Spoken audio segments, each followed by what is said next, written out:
네, 앞서 전해드린 것처럼 한미 양국의 현안과 접점 모색하기 위해서 위성락 국가안보실장 미국에 급파됐습니다. 자세한 소식 김열수 한국군사문제연구원 안보전략실장과 나눠보도록 하겠습니다.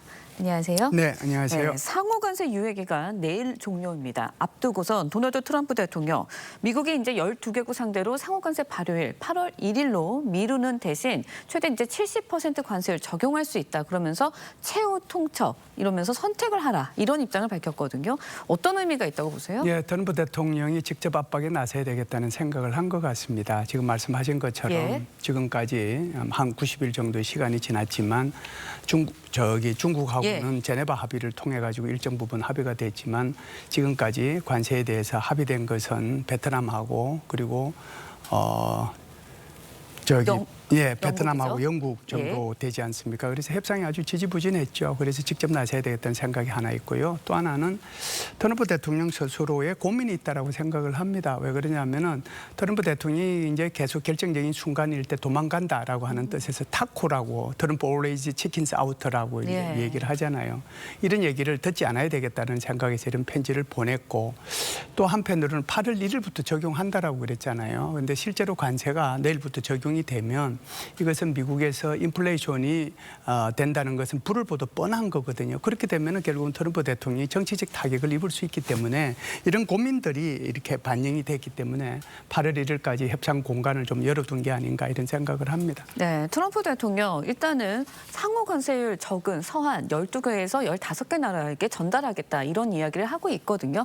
결국은 이제 우리나라가 그 서한을 받을 가능성 얼마나 있을까 이 부분일 것 같아요. 네, 가능성이 뭐 전혀 없다고 볼 수는 없을 텐데요. 지난 3월 달에 베센터 미 재무부 장관이 얘기한 것이 더티 15이라고 얘기를 했거든요. 그러니까 굉장히 미국으로부터 이렇게 흑자를 보고 있는 나라 15나라를 얘기를 했는데 물론 그 구체적으로 나라 이름은 얘기를 하지 않았습니다. 그런데 그 대상이 될 나라들은 뭐 뻔한 거죠. 미국으로부터 흑자를 많이 보고 있는 나라가 대상이 될 텐데 중국, 멕시코, 베트남, 아일랜드, 독일, 대만, 일본, 한국 그리고 이제 캐나다, 태국, 뭐 인도 이런 순으로 돼 있거든요.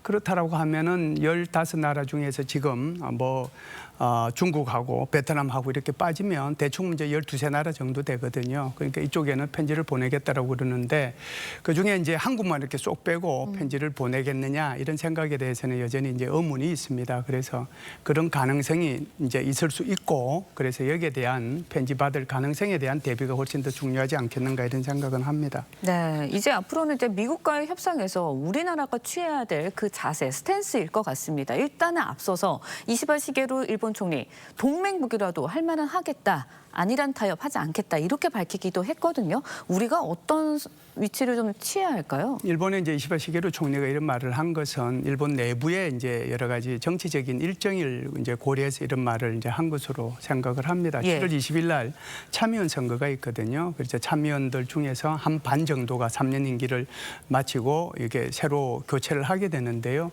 지금 이시바 시게루 총리의 그 지지율은 20%에 머물고 있단 말이죠. 그런데 이제 여기서 미국이 요구하는 대로 관세율, 자동차에 대해서 25%, 철강, 알루미늄 50% 그대로 적용이 되고 그러면서도 이제 쌀 수입을 하게 되면 이건 뭐 패배는 이제 불을 보듯 뻔한 거거든요. 그렇기 때문에 오히려 이시바 시게루 총리가 얘기하는 것은 미국을 향했다라기보다는 일본 국내를 향해서 한 그런 메시지일 가능성이 있다라고 보고요. 그럼에도 불구하고 이제 우리 한국 같은 경우에는 정부가 새로 출범한 지 한 달밖에 안 됐지 않았습니까? 그렇죠. 그럼에도 불구하고 여한구 통속교섭본부장을 벌써 2주째냐 1주 보내고 갔다 와서 바로 또 보냈단 말이죠. 여기에 이제 위성락 안보실장까지 가서 가세를 이제 하는 그런 행보이기 때문에 굉장히 적극적인 모습을 우리가 지금 보여주고 있다라고 생각하는 거고 그럼에도 불구하고 서두르면 결국은 국가 이익에 손해가 될 수가 있기 때문에 적극적인 협상 의지와 내용을 보여주되 서두르지 않았으면 좋겠다는 그런 자세로 임했으면 좋겠다는 생각이 듭니다. 네, 여한구 산업통상자원부 통상교섭본부장에 이어서 위성락 대통령실 국가안보실장까지 미국을 방문 중입니다. 쉽게 말하면 안보와 통상의 최고위급이 다 미국에 가 있는 거거든요. 말씀하신 것처럼 전면적인 압박이 좀 나서는 모양새인데 두 사람이 맡은 역할이 좀 있을 것 같아요. 그럼요. 통상교섭본부장은 이제 원래 자기의 임무죠. 이제 결국 이제 관세 문제라든지 통상 문제라든지 기술 협력이라든지 양국 간에 그런 문제에 대해서 얘기할 거고요.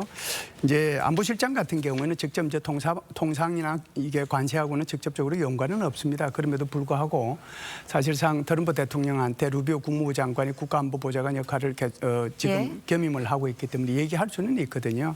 그러면 훨씬 더 포괄적인 차원에서 얘기할 수도 있다. 그래서 결국은 이제 미국하고 우리가 합의했던 것이 7월 패키지이지 않습니까? 그러면은 뭐 지금 오늘이 7일이니까 그래도 한 3주 정도 여유가 있단 말이죠. 그러니까 7월 달 내로 우리가 이걸 이제 협상을 마무리하자라고는 7월 패키지 딜을 얘기를 하면서 아마 트럼프 대통령을 이렇게 좀 설득해 달라고 얘기할 수는 있지 않을까 그런 생각에서 아마 두 사람의 임무와 역할은 조금 다르겠다는 생각은 합니다. 네, 일단은 뭐 7월 패키지 딜에 대해서 이야기를 해주셨는데 관세 협상이 주요한 상황입니다. 하지만 우리가 이제 정부가 국방비 증액 그리고 또 주한미군 역할 재조정 이런 문제들도 협상 테이블에 오르지 않을까 이런 생각도 하고 있거든요. 어떻게 보세요? 예, 관세 문제가 맨 처음에 나왔을 때 트럼프 대통령이 원스톱 쇼핑이라는 말을 아마 한 걸 기억을 할 겁니다. 그래서 원스톱 쇼핑이라는 것이 이게 관세 문제, 통상 문제 그리고 외교안보 문제 묶어 가지고 한꺼번에 이제 이 문제를 처리하자라고 하는 것이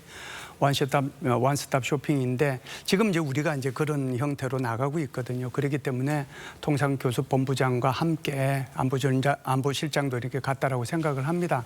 안보실에서 할 수 있는 얘기는 있겠죠. 지금 가장 이제 중요한 것이 아마 주한미군의 전략적 유연성 문제가 있을 거고요. 그다음에 이제 나토에 요구했던 것처럼 한국에 대해서도 국방비 5% 정액 문제가 있을 거고 그리고 방위비 분담금 문제가 있을 거고 그리고 이제 미국으로부터 우리가 이렇게 구매해야 될 여러 가지 첨단 뭐라고 할까요? 무기 체계 이런 문제들이 있을 겁니다. 그러면 통상 문제, 관세 문제 이거하고 안보 문제하고 같이 묶어서 이렇게 교섭을 하게 되면 우리한테 훨씬 더 유리한 그런 교섭 결과가 나올 수도 있기 때문에 이런 문제를 같이 논의하겠다는 그런 생각을 가지고 아마 유승락 실장이 루비오 국무부 장관하고 얘기하지 않겠는가라고 생각을 합니다. 네, 추가로 짧게 여쭤볼게요. 네네. 그렇다면 지금 우리가 분담하고 있는 그런 그 군사비 그 증액이 되는 거라고 봐야 되는 거겠죠? 이런 거죠. 그러니까 한미 방위비 분담금은 협상은 끝났잖아요. 끝났기 때문에 그 부분에 초점을 맞추기보다는 오히려 어디다 초점을 맞추느냐 하면 국방비 정액에 초점을 맞출 필요가 있습니다. 나토 같은 경우에는 2035년까지 5%의 국방비를 올리기로 했는데 실질 국방비는 3.5%까지 올리는 거고 1.5%는 간접 국방비거든요. 대한민국도 그런 방법으로 길게 2035년까지 하겠다고 하는데 초점을 맞추면 방위비 분담금 문제는 조금 여유가 있지 않겠는가라고 생각을 합니다. 네, 알겠습니다. 저희가 좀 짧게 마지막으로 좀 여쭤볼게요. 아무래도 한미 양국 정상회담 언제쯤 이뤄질지 구체적인 일정 정해질지 전망이 나오고 있는데 일단은 뭐 이달 말, 다음 달 초, 그러니까 7월 말, 8월 초가 전문가들 의견으로는 적정한 시기다라고 이야기를 하고 있습니다. 어떻게 보세요? 제가 볼 때는 8월 달은 안 넘겼으면 좋겠다는 게 개인적인 생각입니다. 왜 그러냐면 8월 1일부터 이제 관세가 적용이 되는 거거든요. 그래서 7월 말 이전에 이렇게 한미 정상회담이 있으면 좋겠다는 생각을 먼저 말씀을 드리고요. 사실상 한국의 대미 외교나 미국의 대한반도 정책에 대해서 서로 의견을 조율을 하고 그리고 이제 서로 거기에 조율된 의견에 따라서 앞으로 4, 5년 동안의 정책을 이렇게 일관적으로 추진해 나갈 필요가 있거든요. 그런 면에서 빨리 만나야 될 필요가 있다는 게 첫 번째고요.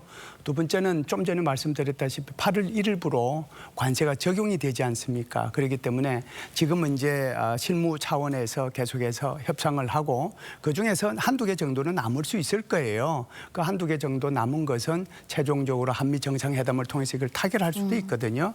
그렇기 때문에 7월 말 이전에 이렇게 정상회담을 하는 것이 가장 바람직하지 않겠는가라고 생각을 합니다. 네, 미국과 한국의 현안들 미국에서부터 좋은 소식이 좀 들렸으면 하는 바람입니다. 지금까지 김열수 한국군사문제연구원 안보전략실장과 이야기 나눠봤습니다. 오늘 말씀 여기까지 듣겠습니다. 고맙습니다. 감사합니다.